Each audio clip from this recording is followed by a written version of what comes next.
வணக்கம். இந்த படத்தை பார்க்கும்போது சாதாரண மக்கள் ஈஸியா கடந்து போகலாம். ஆனா ஒரு கால்நடை வளர்க்குறவங்களோ அப்படி இல்ல கால்நடையை தன்னுடைய சுய தொழிலா வச்சிருக்கக்கூடிய யாதவ மக்களும் இதை பார்த்துட்டு ஈஸியா கடந்து போனா வருங்காலத்துல நம் கண் முன்னே நம்முடைய சமுதாயம் அடிமைப்பட்டு கிடக்கிறத கண்டிப்பா தடுக்கவே முடியாது.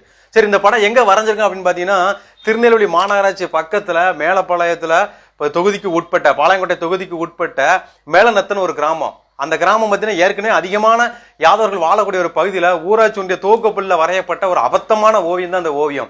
சரி, இந்த ஓவியம் வரைஞ்சிருக்காங்க. அந்த ஓவியம் மூலம் அரசு என்னதான் சொல்ல வருது? நமக்கு பள்ளிக்கூடத்து போகாம இடையில் நின்ற மாணவ மாணவிகள் எல்லாருமே ஆடு மாடு தான் மேய்க்காங்களா? ஏன் அப்ப குலத்தொழில் பண்ற இந்த ஆடு மாடு கால்நடைகள் வளர்க்கக்கூடிய குலத்தொழில் யாரோடது? யாதவ மக்களோடது. அப்போ இந்த குலத்தொழிலையும் கால்நடையும் அசிங்கப்படுத்தி இதை வளர்க்கக்கூடிய பொதுவாக வளர்க்கக்கூடிய மக்களையும் யாதவ மக்களையும் சிறுமப்படுத்த போகிறதா இந்த அரசு? அப்போ இதுல என்ன கொடுத்துருக்காங்க? டாக்டர், ஐஏஎஸ், ஐபிஎஸ் ஆகுங்க, நீங்க ஸ்கூலுக்கு போகாம ஆடு மாடு மேய்க்காங்கன்னு சொல்ல வரீங்க அப்படின்னா, அப்ப அவர்கள் எல்லாம் சமூகத்தில் உயர்ந்தவர்கள் என்றும் கால்நடை மேய்ப்பவர்கள் எல்லாம் சமூகத்தில் தாழ்ந்தவர்கள் என்று ஒரு பொதுவான கருத்தை மக்கள் மீது திணிக்க போகிறதா?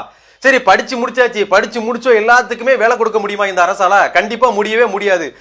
இரவும் பகலும் மழையிலும் வெயிலையும் தன் உடலும் கருதாது தான் கடுமையாக உழைத்து தானையும் உயர்த்தி தன்னை சார்ந்த சமூகத்தையும் உயர்த்தி இந்திய பொருளாதாரத்தை தூக்கி பிடிக்கக்கூடிய கால்நடை வளர்க்கக்கூடிய மக்களை சிறுமைப்படுத்த போகிறதா மக்கள் இந்த அரசு? இந்த கஜனா காலியாக போகிறது என்றால் கால்நடை இல்லையே இந்த கஜனாவே காலியாகிவிடும். இந்த கஜனாவை தூக்கி பிடிக்கும் தாரக மந்திரம் என்ன தெரியுமா? ஆடு மாடு மேய்ப்பின் கையில் வைத்திருக்குமே துரட்டி. அந்த துரட்டி தான் இந்தியாவுடைய பொருளாதாரத்தை தூக்கி நிறுத்த போகிறது என்பதை மறந்து போனதா இந்த அரசு? நீங்கள் எல்லாம் கொண்டாடி கொண்டிருக்கிறீர்களே ஜல்லிக்கட்டு என்ற வீர விளையாட்டு, அது முல்லை நிலையத்தில் வாழ்ந்த எம் முப்பாட்டனுடைய பொழுதுபோக்கு விளையாட்டு என்பதை மறந்து போய்விட்டீர்களா? அறமும் ஈனமும் வீரமும் எம் மக்களுடைய ரத்தத்திலே ஊறி போனது. இறைவனை காண எல்லாரும் கோயிலுக்கு போகும்போது அந்த இறைவனே வாழறதுக்கு ஆசைப்பட்ட வீடு யார் வீடுன்னு பாத்தீங்கன்னா எங்களுடைய வீடு தான்.